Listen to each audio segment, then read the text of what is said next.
Bueno, buenas tardes. Estamos aquí con la doctora María Rosario Espinosa Salcido.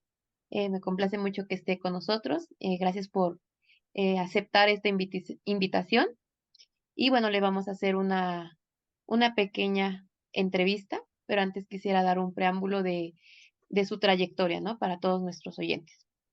Bueno, la doctora María Rosario es psicóloga por la Universidad Nacional Autónoma de México. Tiene 2 maestrías en terapia familiar por la Universidad de las Américas y el Instituto de la Familia. Posee especialidades en terapia breve y terapias narrativas por el Instituto Mexicano de Terapias Breves, afiliado al Mental Research Institute y el Instituto Latinoamericano de Estudios Superiores de la Familia. También tiene un doctorado en investigación psicológica por la Universidad Iberoamericana. Es profesora, tutora, cofundadora y supervisora de la maestría en psicología de la residencia en terapia familiar sistémica en la UNAM, FES Iztacala. Y bueno, ha sido profesora invitada en numerosas universidades nacionales e internacionales. Muchas gracias por estar con nosotros, doctora. Muchas gracias. Muy amables por invitarme. Claro que sí, es un gusto. Bueno, pues vamos a iniciar formalmente con la entrevista. Y quisiera primero, antes de comenzar como tal con estas preguntas que he preparado, que nos pudiera dar un preámbulo acerca de cuáles son las crisis más frecuentes en la familia. Y pues muchas gracias. Iniciamos. Eh, hay tres grandes grupos de crisis que podríamos identificar que afectan directamente a la familia. Podemos encontrar las crisis de desarrollo, que son aquellas que se presentan cuando se necesita un cambio cualitativo en cuanto a roles, en cuanto a límites, por ejemplo, en el seno familiar.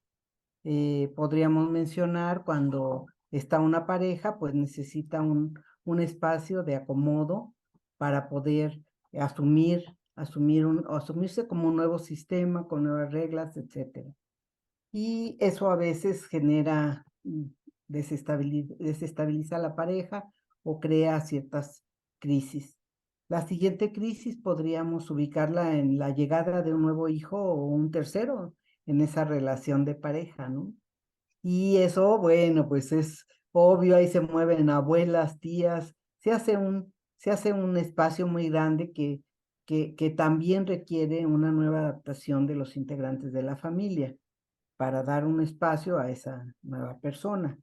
Posteriormente, ya con la entrada de los hijos a las escuelas, sobre todo, digamos, en la etapa escolar, pero principalmente ya en la etapa adolescente, ahí encontramos una de las crisis que decimos que pone más en jaque mate a las familias, ¿no? Cuando los jóvenes están con sus propias crisis personales, de crecimiento, de cuestionamiento de la vida, y bueno, cuando la familia pues no sabe qué hacer con su niño chiquito, ya resulta que está muy desconocido. Entonces es una etapa también que mueve. Cuando los hijos se van, que bueno, ya diríamos que en los países latinos pues no se van, ¿no? No existe lo que se llama el hijo, el nido El nido vacío, sino vacío. ahora hablamos del nido repleto, porque pues con las condiciones económicas, pues ya los hijos adultos, a veces hasta con su nueva familia, se quedan ahí, pero siempre es también un cambio de roles, ya cuando los adultos agarran su camino, eso también implica pues situaciones de ajuste, situaciones de adaptación, de cambio, definitivamente. Y la última etapa, que sería como la de vejez, soledad y muerte, hay que adaptarse a nuevas situaciones, ya no tienes fuerza o se te empiezan a morir tu familia o tu pareja, etcétera, toda una serie de situaciones. Y pues eso también pone a la familia o la presiona a nivel psicológico, a nivel relacional, a efectuar cambios para poder avanzar y todos tengan un desarrollo óptimo de acuerdo a la etapa de vida que están viviendo, a la edad. Esa podría ser la que conocemos, digamos, más apegada a la familia o las teorías del desarrollo y la terapia familiar. Las otras crisis, pues creo que son aquellas donde De repente sales de tu casa y hay un accidente y ya no regresaste, ¿no? Hablamos de esas muertes repentinas tan frecuentes ahora en nuestro contexto, desafortunadamente, o hablamos la pérdida de la salud de una manera abrupta, una cuestión de una enfermedad que no se sabía, o incluso la llegada de un hijo con ciertas capacidades diferentes.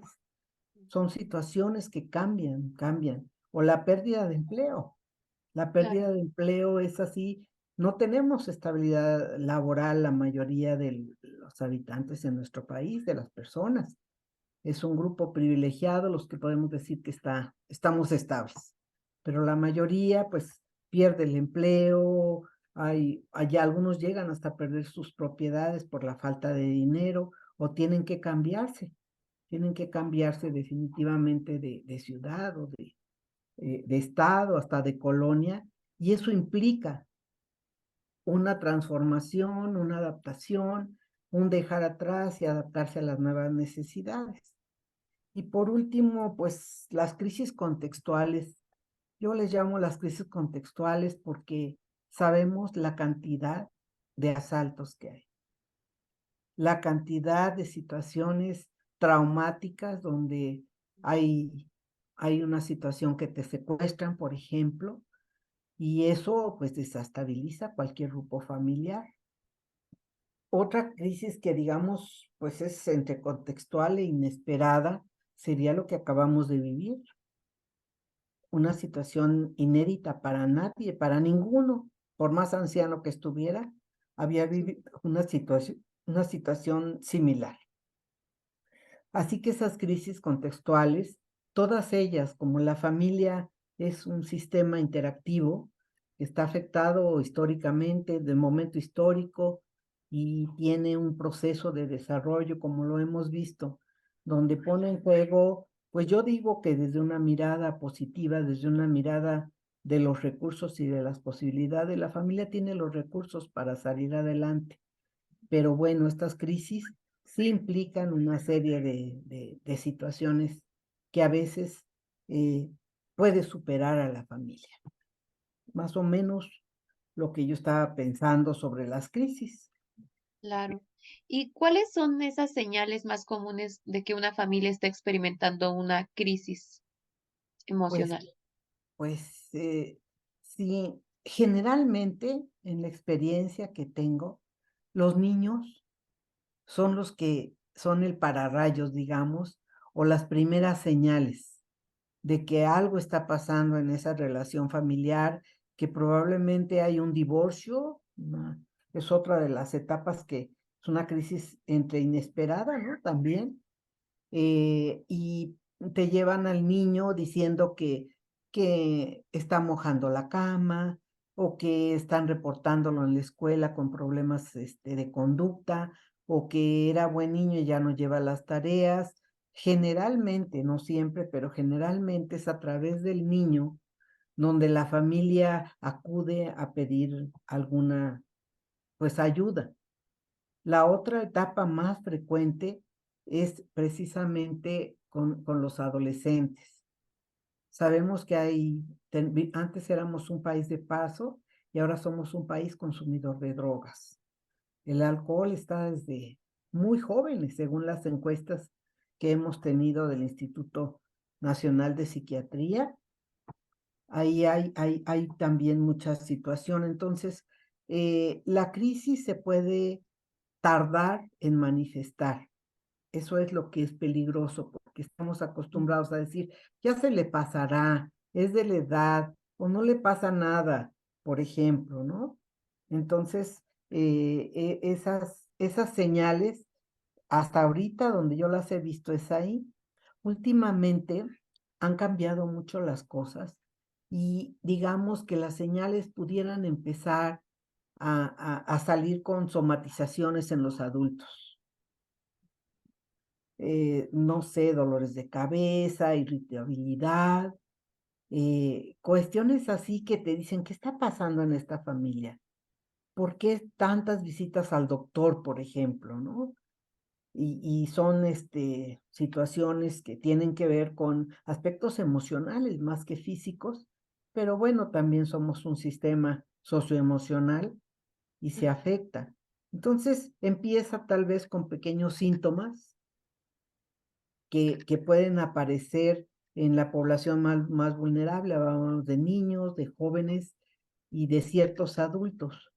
Últimamente han sido las abuelas o los abuelos o las personas de la tercera edad que si bien tienen características de crisis un poquito particulares, ahora ayudan a cuidar a los nietos de repente, se los sobrecargan o, o no están atentos a sus necesidades en la etapa de vida y en las instituciones de salud pública donde trabajamos, en los diplomados que yo coordino o en la maestría de terapia familiar, en el ISSSTE, casi siempre las personas de la tercera edad son las que más solicitan la conducta psicológica.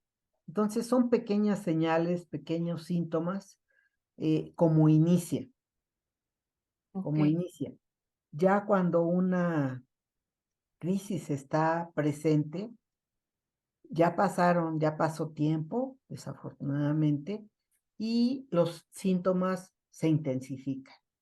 Si hay rebeldía, desobediencia, insomnio o trastornos de alimentación, estos ya son más intensos. O una depresión o síntomas de una depresión es señal de que la crisis está ocurriendo y la familia necesita hacer algo, necesita moverse, necesita hablar, necesita comunicarse, en fin, más o Eh, menos unas señales. Sí, claro. En el caso, por ejemplo, de estas parejas jóvenes que van iniciando o que alguien pierde el trabajo, estas crisis que ya nos mencionaba, que todavía no hay hijos, eh, ¿qué señales podría haber en estas familias? sí, digamos que en las parejas recientes o que están pues como se usa ahora, ¿no? Estás primero estabilizando tu trabajo o tus estudios y y lo que empieza a suceder más allá de un análisis un poquito más profundo de la cuestión del rollo de la pareja, que es otra cosa, podemos ver que pueden empezar con discusiones frecuentes que no, con cosas que no tienen importancia, con cosas que antes no discutían, ¿sí?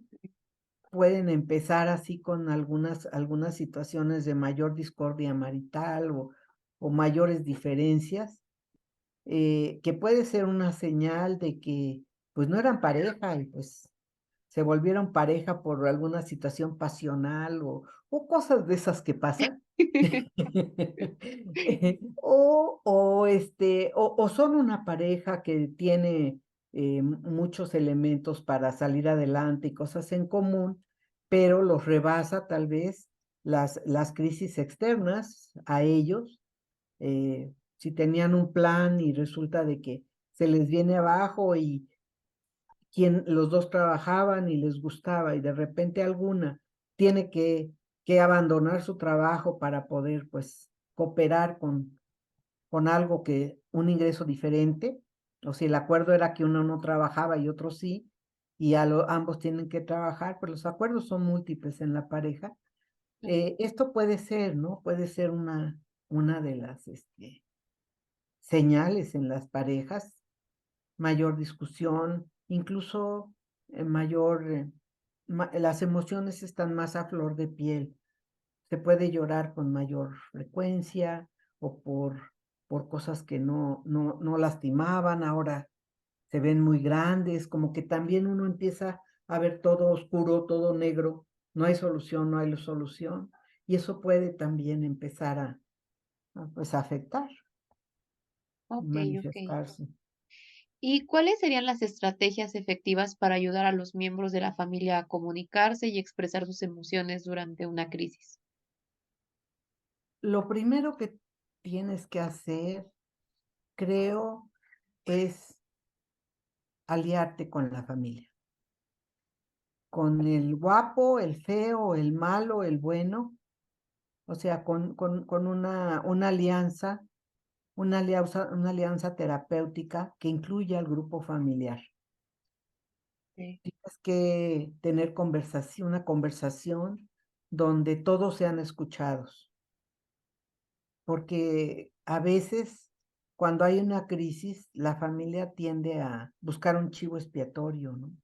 Mm, O a buscar a alguien a quien echarle la culpa. Es que si tú no hicieras, yo no haría, ¿no? O es que si él hiciera esto, o el niño, o el joven, o mi papá no se metiera, en fin, depende de la composición de la familia, se empiezan a aventar la pelotita, ¿no?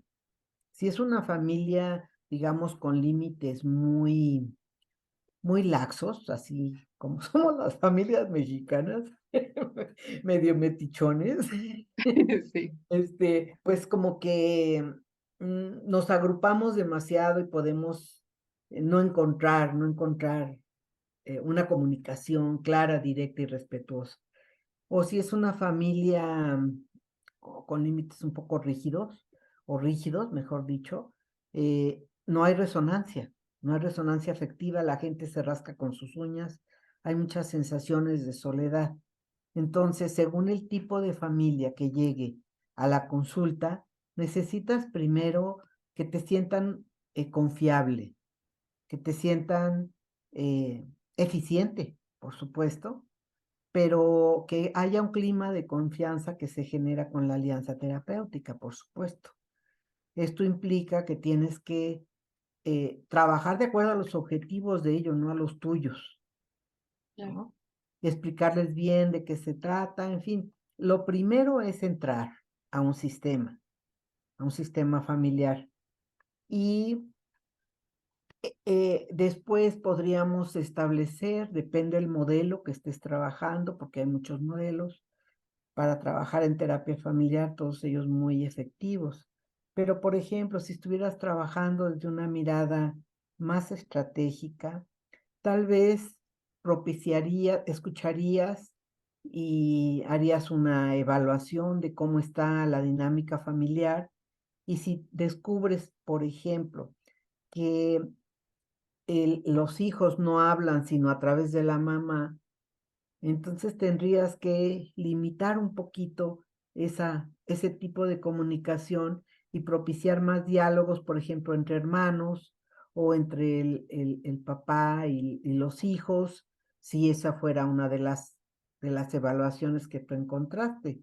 La otra puede ser ponerlos a conversar entre ellos, porque cuando uno relata y vuelve a relatar con el otro ciertas cosas, eso puede aumentar o provocar una interacción más abierta y directa, ¿no? Porque luego hay familias que no están acostumbradas a mostrar las emociones con esta sociedad que nos dice, no, tú eres fuerte, tú puedes, y esta sociedad occidental donde vivimos y el sistema patriarcal, también hay que tomar en cuenta las diferencias de género.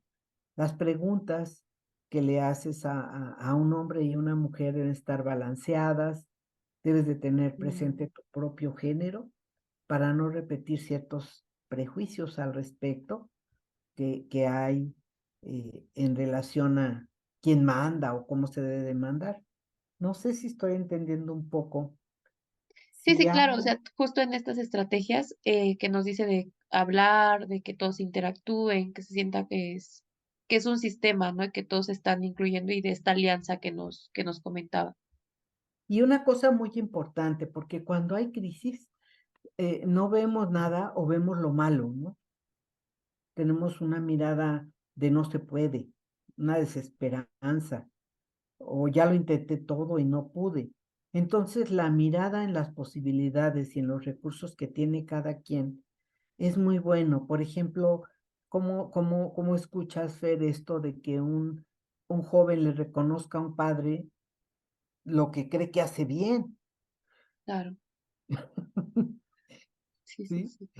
Es difícil o que se exprese. O sea, se da por entendido que te quiero, que así, o la pareja también. ¿Por qué no se lo dices? Es que me gustaría que él fuera mejor padre, ¿no? díselo de frente, aquí está. Y se Sí, podría entablar alguna conciliación, alguna tarea que consolide esta mejor comunicación. O hay una regla que también uso o he usado mucho en mi etapa estratégica, porque ahora estoy en una etapa más de corte narrativo, colaborativo y diálogos sobre los diálogos, un poco con familias psicóticas. Entonces, es esta cuestión de ponerles algunas tareas, si son personas que hacen tareas, por ejemplo, ¿no?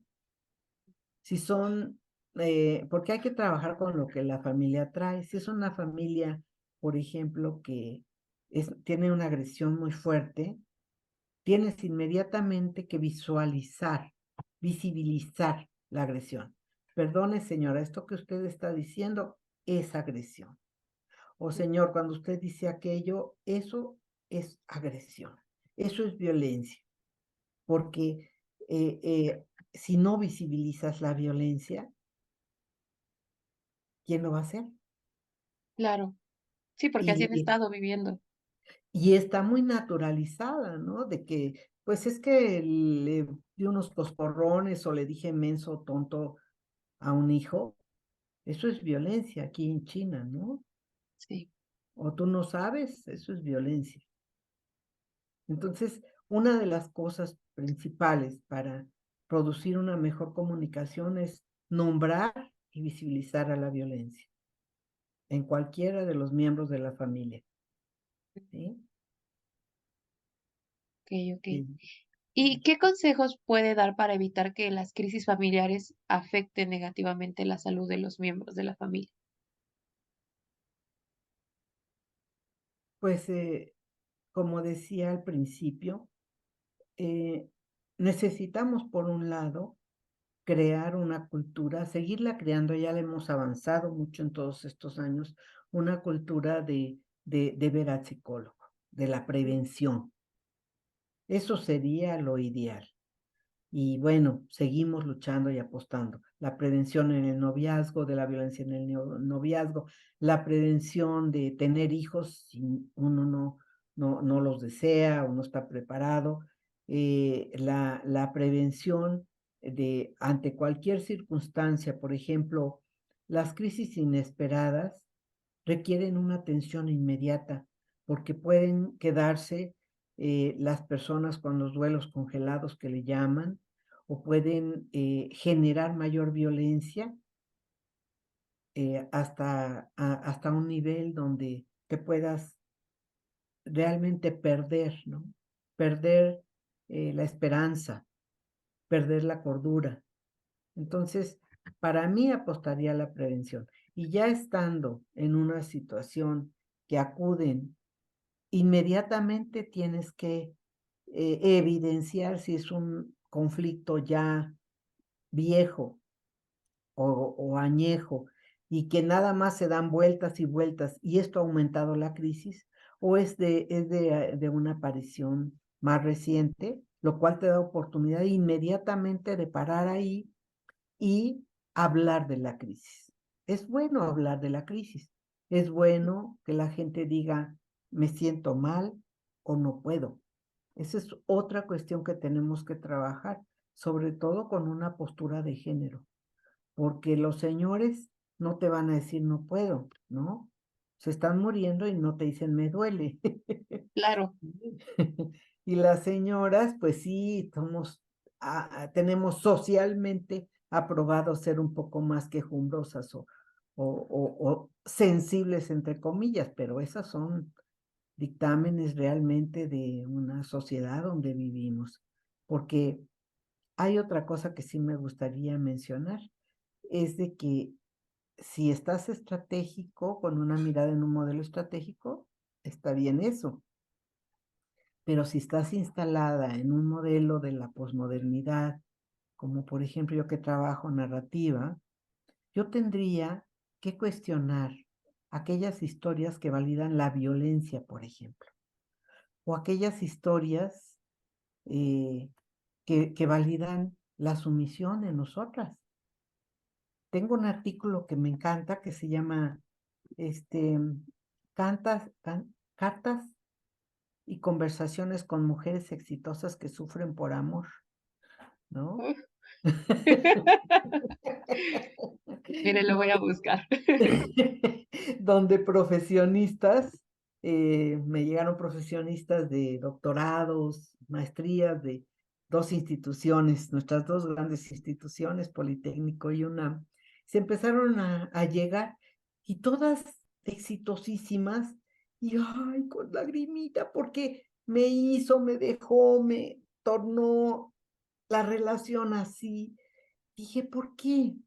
Y pues desde una mirada de la narrativa hablamos de historias, historias dominantes donde los guiones están ahí muy marcados y no nos damos cuenta. Tendríamos que cuestionar, como dice Foucault, los cuerpos dóciles y los discursos alienantes, ¿no? Ujú. Entonces, a través de procesos co-constructivos, colaborativos con la otra persona, se van develando cosas significativas y la persona llega a nuevas conclusiones y dice, bueno, ¿por qué estaba yo repitiendo lo de mi mamá? ¿O por qué yo era la defensora de mi mamá con mi papá infiel? Y ahora resulta de que yo soy mi mamá con este hombre que me trata mal. O sea, detalles así. Claro, Entonces, claro. depende la mirada que quieras, digo, el modelo que quieras o que necesites aplicar o consideres prudente aplicar para una familia, sería lo que un psicólogo especialista en familia haría, ¿no? Usamos mucho los documentos terapéuticos como una estrategia. Bueno, más bien como un procedimiento para pues, hablar de identidad. Trabajamos mucho identidad. Claro, Y, claro. y ya ves que tenemos un INE o un no sé qué de esas cosas, y donde quiera nos lo piden, ¿no? Claro, Y sí. cuando te dan con un psicólogo, con una psicóloga, construyes una carta donde diga, eh, me he dado cuenta que soy una persona fuerte, valiente, exitosa, y que no necesito tal cual, algunos síntomas para salir adelante, estás, estás, estás cuestionando lo que dijeron que tenías que ser y empiezas a trabajar una identidad más acorde a tu identidad ideal, podríamos decir. Claro, incluso ponerse esa identidad de yo soy una mujer honesta, valiente, no sé, todo eso y creerlo, ¿no? Porque muchas veces creo que como mujeres soy, pues, soy fulanita de tal y ya, ¿no? Pero no está en eso de reconocer, ¿no? Porque está mal visto por el otro de yo soy esto, ¿no? Cuando es lo que somos, ¿no? Pero muchas veces como mujeres nos cuesta reconocer eso que somos. Exacto, porque lo tenemos como dirían unos alemanes que vinieron a hablar sobre posmodernidad, lo tenemos como encarnado, ¿no? Creemos que así es la vida, que así son las cosas. Pero si tú te preguntas, ¿por qué piensas lo que piensas? ¡Ay!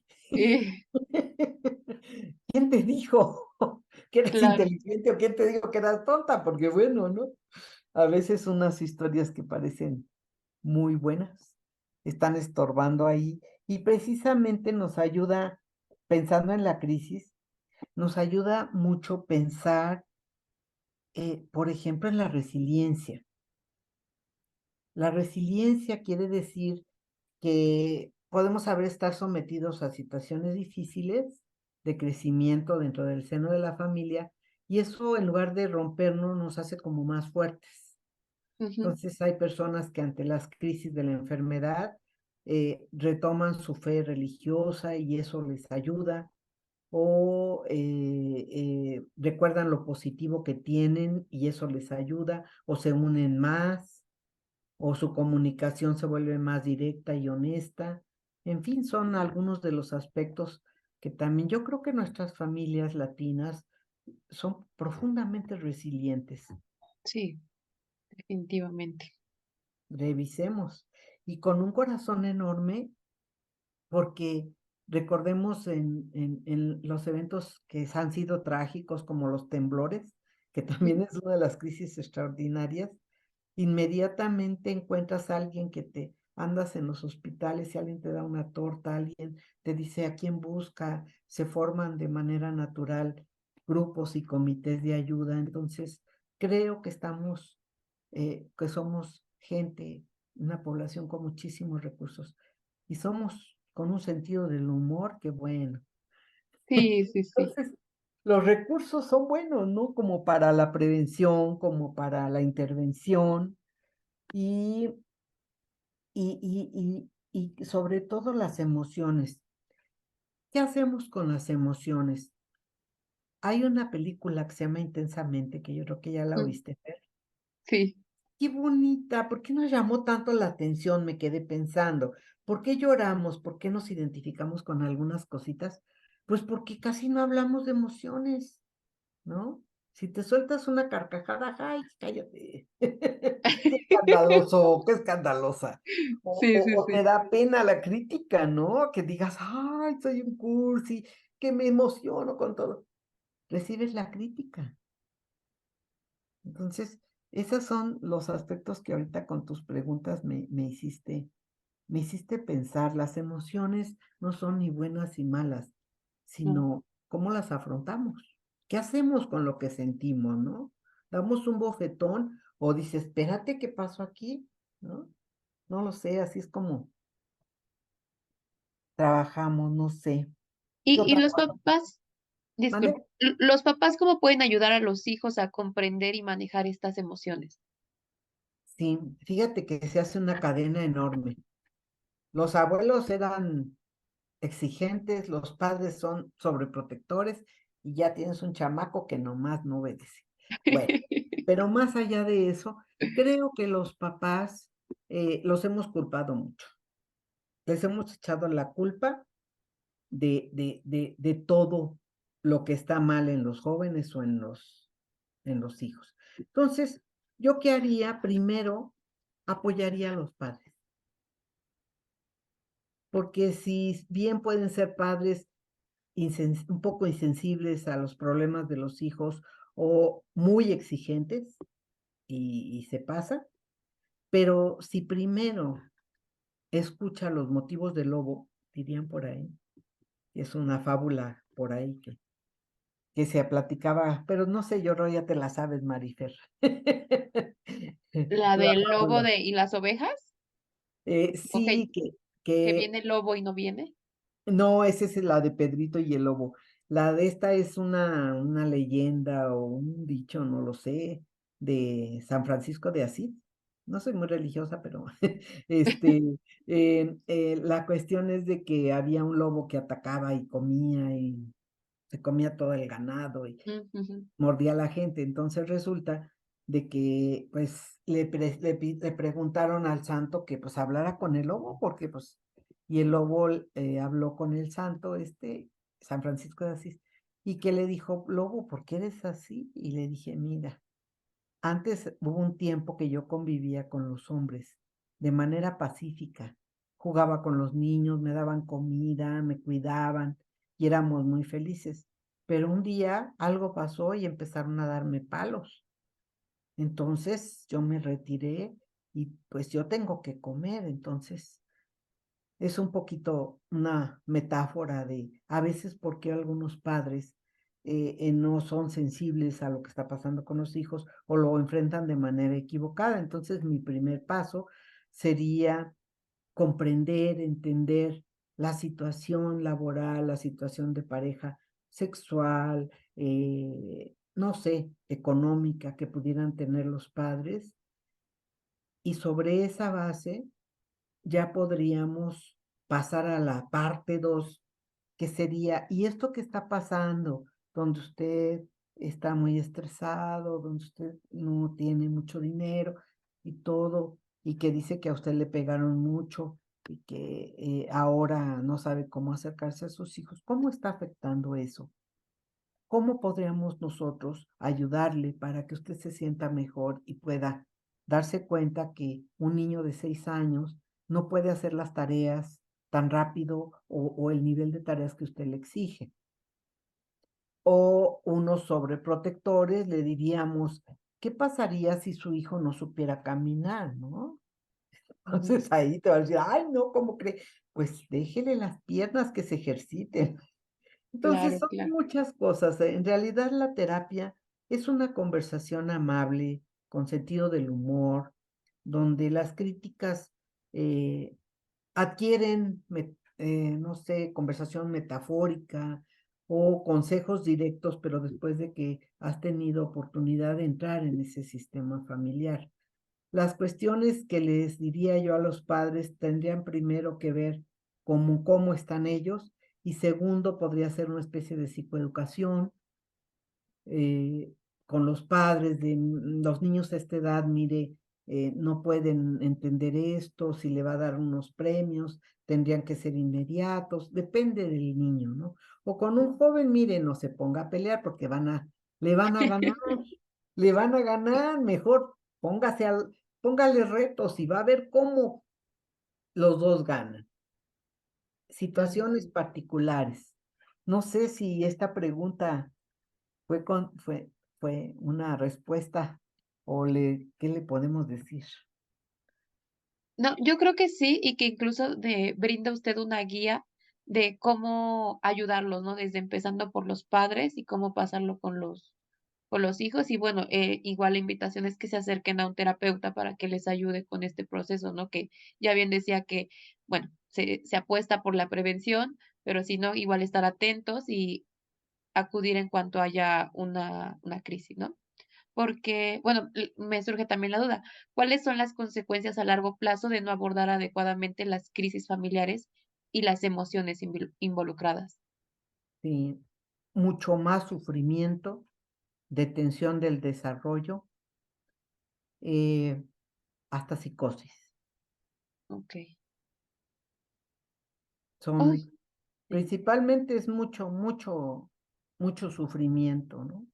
Mucho sufrimiento porque quieres arreglar una cosa, no te sale, la desesperanza aparece, intentas otra, no te sale y la familia se puede ir encerrando porque pareciera que nada les sirve para superar la crisis o podrían seguir así de generación en generación incluso, ¿sí? Se transmiten una serie de patrones de cómo responder o afrontar las situaciones difíciles y pudieran llegar hasta tener cuadros de psicosis.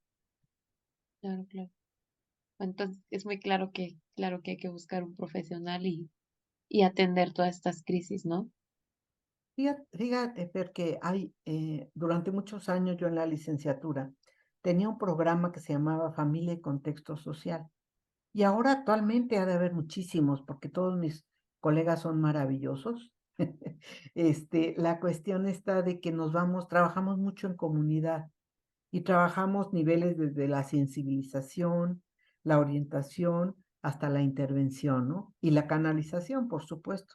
Entonces, esos son los 4 niveles que se deben de trabajar en las instancias, en la comunidad o en las escuelas o en los hospitales donde estamos para aumentar la confianza, para despertar en las personas la necesidad de ir a consultar con alguien, para desmitificar esta historia de solo los locos van al psicólogo, o no Mm. estoy loco, ¿no? O yo puedo. Creo No que estoy tan mal, ¿no? no estoy tan mal. Mira, yo nomás me echo, los fines de semana me pongo hasta atrás, pero no lo puedo controlar. ¿No? Sabemos todas esas, hemos escuchado mucho eso. Sí, sí, O sí. hay otra cuestión que también tenemos que ayudar a las familias. Las familias a veces se cierran y dicen, no, la ropa sucia se lava en casa. ¿Cómo voy a hablar delante de un extraño de cosas tan íntimas?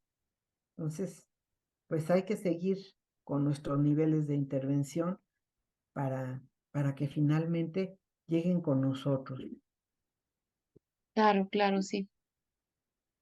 Sí, que el psicólogo, digamos, que nos puede ayudar en varios aspectos, de igual manera en un grupo como es la familia, ¿no? Así es. Y la familia está inserta, por ejemplo, en las escuelas. Y también los psicólogos de Iztacala tenemos fuerte presencia en las escuelas y ahí se pueden establecer mayores lazos entre la familia y la escuela, porque los profesores muchas veces son los que detectan Sí, situaciones, por ejemplo, de un niño que estaba muy bien y de repente está muy serio y luego dice que un tío lo tocó o cosas así. El sí, abuso sexual infantil está presente en muchas familias mexicanas y de todo el mundo, desafortunadamente. sí, sí, Escuchemos sí, y hagámosle caso a los niños. claro, sí. Sí, desafortunadamente, digo, bueno, ese es otro tema, pero muchas veces ocurre en el círculo cercano de los niños, ¿no? Entonces sí hay que estar Casi bastante siempre, atentos. casi siempre, desafortunadamente. Pero bueno, Bueno, estamos muy contentos con esta profesión porque nos da la posibilidad de dar un servicio. Y muchas veces les he dicho a mis alumnos de la maestría, doctorado, licenciatura, que me ha tocado de los diplomados, por ejemplo, les digo, no hay dinero que pague ver cómo cambia una vida, ¿no? En el plano emocional, psicológico. sí, Ujú. sí, sí, sí. Sí, tenemos mucho por hacer en muchos ámbitos, eh, y pues sí, ahora sí que hay mucho trabajo por hacer. Y sabes qué también, esto que están haciendo ustedes, ¿no? Es como, pues, divulgación de la ciencia, o no sé cómo se le llame, o Claro, sí, o sea, el difusión. objetivo es difundirlo y que sea accesible para todas las personas, ¿no? No especialmente quienes estamos estudiando la carrera o que somos de este ramo, sino que justo que con palabras simples podemos llegar a otros, contextos, a otras personas y que se puedan, informar y que se puedan orientar por los expertos, ¿no? Hacerlo como más traducible todo esto que ya se ha estado trabajando, ¿no? Es el objetivo, llevarlo hasta a los más que se pueda. Sí, y a lo mejor podríamos cerrar con una idea de que eh, si bien la familia es donde a veces pasan cosas muy tremendas o somos humillados o no somos valorados o sufrimos violencia, la familia existe y existirá porque es más fuerte que todos los problemas. En la familia tenemos la cercanía, la pertenencia, la unión, el cariño y el reconocimiento, idealmente, ¿no? La mayoría de las veces. Sí, Y no hay nada como sentir eso. Y todas las familias podemos salir adelante. sí, sí, sí. Ante la adversidad, creo que sacamos lo mejor de nosotros mismos. Y si no, pues lo platicamos para que nos acordemos que somos familias fuertes, con Claro, muchos valores. Dentro de la familia hay muchos valores. La honestidad, eh, el, el, el, el amor, la cercanía, la valentía, la fuerza y muchísimos otros, la confianza, que no se me vienen muchos ahorita a la mente, pero los valores de las familias son muchos. Si alguien nos estuviera oyendo, yo les diría que hicieran un corazón, dibujaran ahí cuáles son los valores de su familia. Se batalla, pero se logra. Cuando veo que ponen 6, digo, falta, falta. Y la gente va pensando y y ya va saliendo. se va Sí, sí, sí. acordando, es muy bonito eso, en lugar de que nos estén criticando, ¿no? Sí, claro. Bueno, doctora Rosario, pues yo le agradezco mucho por el tiempo, por darnos toda esta información tan valiosa que estoy segura que nos va a ayudar a muchos. Como lo acaba de mencionar, todos estamos inmersos en una familia y seguramente, bueno, todos sabemos que ya hemos pasado algunas crisis, van a venir otras y bueno, hay que estar atentos para poderlas sobrellevar de la mejor manera y poder, evitar que haya daños, ¿no? Como lo que usted ya nos decía. Y si cerramos con la idea de que estas que nosotros llamamos crisis son situaciones difíciles, pero hay muchísimas familias que ponen en juego todos sus recursos y salen adelante de las crisis, casi no las ven como a crisis y no tienen síntomas y salen adelante. Sí, sí, sí. Ya va a depender mucho igual de los miembros, de todo, su historia que tienen detrás y cómo se van dando las cosas. Así es, Fernanda. Qué linda entrevista, no me puse nerviosa. Voy a detener la grabación.